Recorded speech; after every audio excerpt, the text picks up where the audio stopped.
개론 중에서 우리가 1장은 아주 완벽하게 수업을 했고요. 2장 중에서는 약용식물의 분류, 그러니까 뭐 했냐면 자연 속성 분류법하고 그 다음에 상품 분류법, 그 다음에 공용 분류법, 그 다음에 그런 아주 중요한 우리 약품 분류하는 내용을 약용식 분류에서 공부를 했고, 그 나머지는 뭐 여러 가지 그 약용식물에 대한 식물 공통에 대한 내용들을 가지고 수업을 해야 되는데 그때 시간이 조금 촉박해서 마무리를 못한 부분이 있습니다. 그래서 오늘 그 부분을 하도록 그렇게 하고요. 제3장 약용식물과 환경요소라 그래가지고 우리가 이제 요거는 약용식물을 재배하기 위해서 어떤 환경을 만들고 그 환경 속에서 약용식물을 재배해야 될 것인가 하는 이런 아주 중요한 일부 내용입니다. 그래서 오늘은 요거를 하도록 그랬습니다. 여기 보면 약용식물과 환경요소란 우리가 온도, 빛, 수분, 토양, 공기 등 환경 요인들이 약용식물에 미치는 영향을 이해하고 부적합한 환경들을 성장에 적합하도록 개선해 나가는 재배 기술이 필요하다. 그러니까 약용식물을 재배하기 위해서 필요한 온도나 빛, 수분, 토양, 공기 같은 이런 환경 요인들을 우리가 이해함으로써 약용식물 재배에 우리가 도움을 줄 수 있는 그런 내용들이 여기에 포함이 되겠습니다. 온도가 식물에 미치는 영향은, 온도는 어떻습니까? 약용식물이 자라기 위한 생장의 절대적인 환경 요소죠. 그리고 식물에 따라서는 좀 서늘한 온도를 좋아하는 식물이 있고 또 따뜻한 온도를 좋아하는 식물이 있죠. 그래서 서늘한 온도를 좋아하는 식물을 혼행성 식물이라고 뿌리, 잎을 이용하는 약용식물들이 주로 여기에 속한다. 온도 변화에 따른 부작용이 올 수 있는데, 성장 저온, 어떤 식물이, 약용식물을 포함해서 어떤 식물이 자라는 과정에서 성장 저온에 멀어질수록, 지금 말하자면 이 약용식물이 20도에서 30도 사이에 잘 성숙하고 자라는 식물이라고 보면 그 온도에 적합치 않는 그런 환경이 될 때는 성장이 둔화되거나 정지된다. 특히 화아, 꽃눈이라든지 분화, 이 꽃 그 분이라든지 수정, 또 열매의 발달하는 것은 온도에 절대적인 영향을 미치고 민감하게 반응한다. 그 다음에 이제 고온장애가 있을 수 있고, 고온장애라는 것은 어떤 높은 온도에 견디는 힘입니다. 이것을 내서성이라고 하는데, 이 고온장애를 높은 온도에서 장애가 생기는 건 여러 가지 있겠죠. 근데 그거를 견뎌내는 품종을 내서성 품종이 선택돼야 되고, 필요에 따라서는 지피라든지 지퍼를 위에 덮는다든지 멀칭을 한다든지 또 고냉지 재배, 아예 생산 지역을 찬 곳에 가서 재배를 하는 방법 등이 있다. 만약 고온장애가 온도가 높기 때문에 높은 온도에서 발생하는 장애는 발화불량, 삭이 잘 안 튼다든지 결구불량, 열매 뿌리가 충분히 발달 안 한다든지 착화, 꽃이 피는 과정이나 과일이 열리는 것, 그 다음에 착색 불량이나 수량 및 품질 저하가 나타난다. 여러 가지 이런 장애들이 많이 발달한다.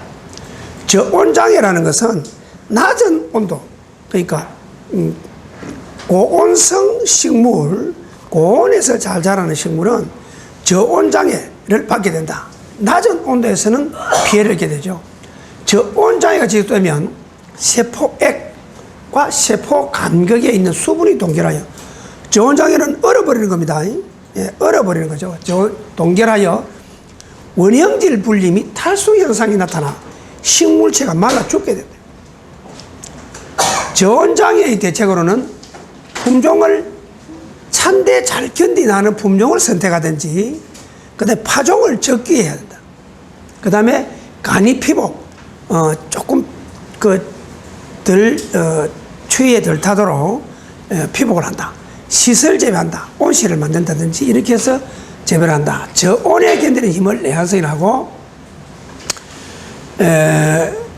그래서 이 낮은 온도에서 견디내는 이런 기능들을 우리가 내한성 식물이라고 그러죠. 온도 관리, 온도 환경 조절 방법으로 우리가 온도를 관리하려면 인공적으로 관리하는 방법이 필요하죠. 즉 온상을 한다든지, 그다음 멀칭. 이 멀칭은 지면에서 크게 높지 않는 상태로 비닐을 덮어 씌우는 거죠.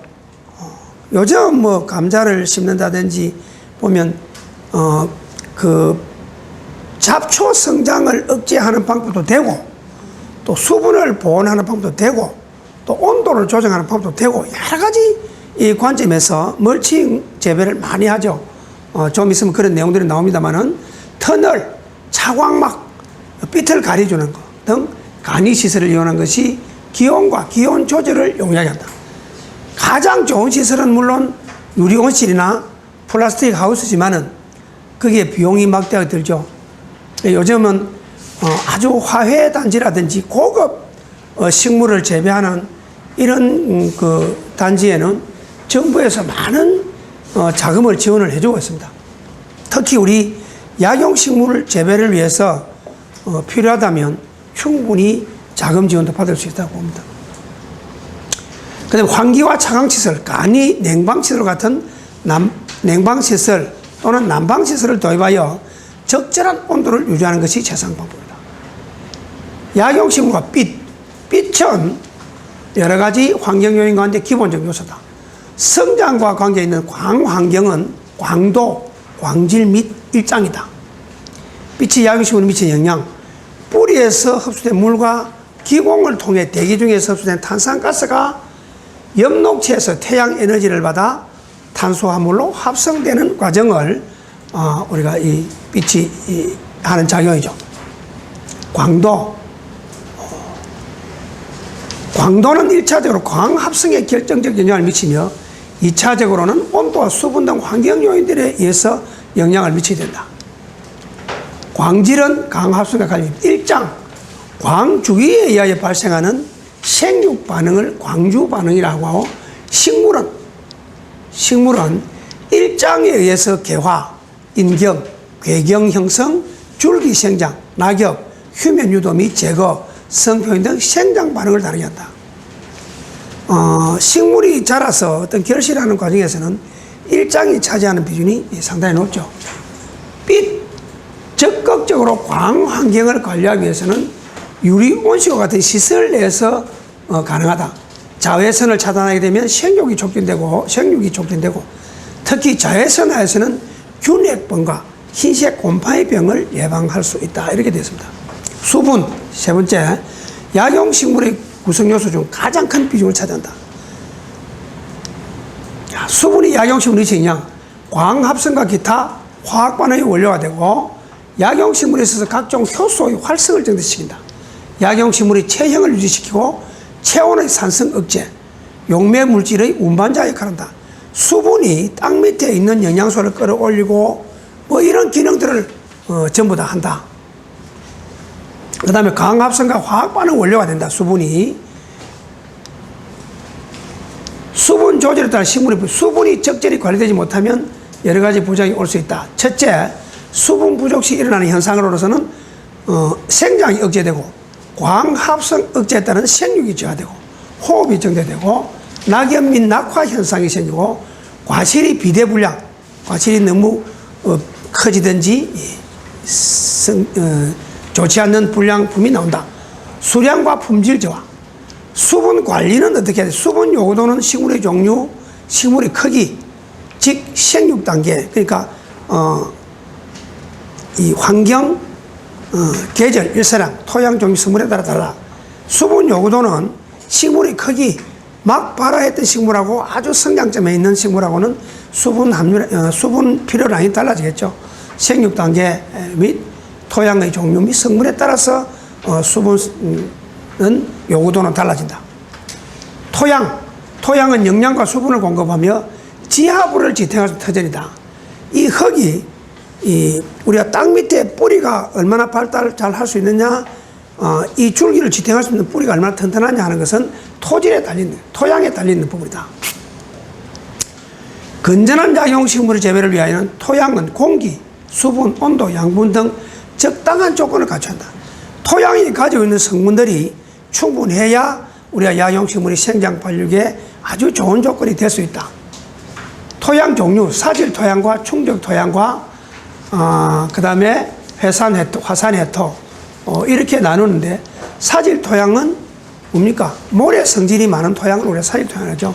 양분과 수분 손실이 많다. 그러나 배수가 잘 되죠. 그 다음에 지온 상승이 빠르다. 충적 토양, 이거는 삼각주 같은 이런 홍수로 토사가 밀려 내려와서 만들어진 이런 토양이죠. 토심이 깊고 비옥하다. 화산 해토는 엔도 토양이라고도 하는데, 제주도나 이런 화산으로 인해서 발생한 토양이죠. 제주도 일부 분포, 규산질이 많고 비옥한 편은 아니다. 배수가 잘 되나 인산이 부족한 것이 문제였다.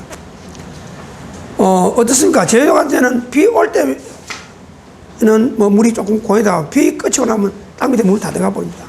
울릉도도 마찬가지입니다. 예. 토양이 약용식으로 있지. 토양 삼상. 토양은 고상, 액상, 기상, 삼상을 해져 있고, 고상, 기계적 지지, 고상은 유기질과 무기질을 말하고, 액상, 액체 상태, 영양분과 수분, 토양의 수분이며, 기상, 산소를 흡수하는 이런 공기, 이 토양 중의 공기를 말한다. 이를 토대로 지상부와 지하부가 발달하게 되는 것이다. 토양 삼상에 의해서.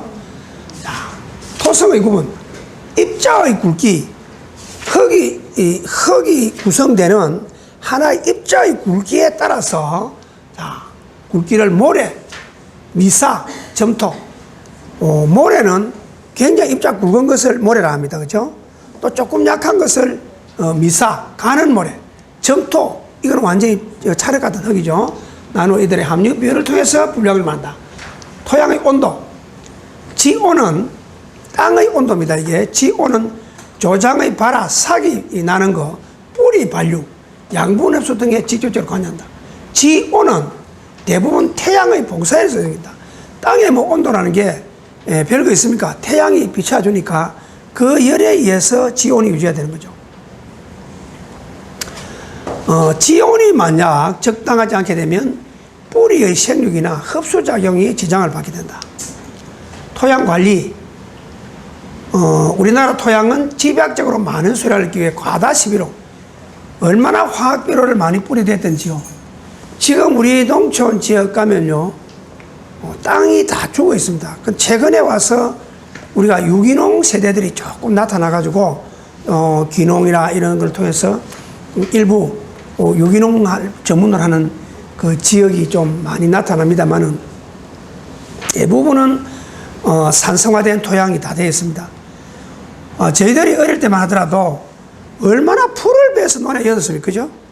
퇴비를 넣고. 근데 지금은 촌에 가서 뭐 퇴비 장만하는 거 아마 보신 분 없을 거예요. 단, 이제 그 구비, 소를 키운다든지 가축을 키우는 사람들은 그걸 이용해서 이제 퇴비를 많이 만들죠. 만들지만은 산에 풀을 베서 뭐 퇴비를 만들고 이런 건 없습니다. 그러니까 화학비료, 그나마도 요즘은 옛날과는 좀 다릅니다. 비료 자체가 굉장히 그 유기질 비료들이 많이 나오고 있어요. 그래서 조금 좋아지는데, 저도 뭐 1년에 한 19가마리, 20가마리 정도 먹는 살농사를 직접 짓고 있습니다만 하다 안 돼가 올해는 천상 다른 사람한테 줬습니다. 도저히 안 돼. 살에 욕심이 나서 그런 게 아니고 내 손으로 지어서 내 새끼들, 내 자식들, 내 이 집안에 이래 갈라먹는 그 재미로 살을 19가문이 20가문 해도 한 번도 돈을 씹은 사모님은 없어요.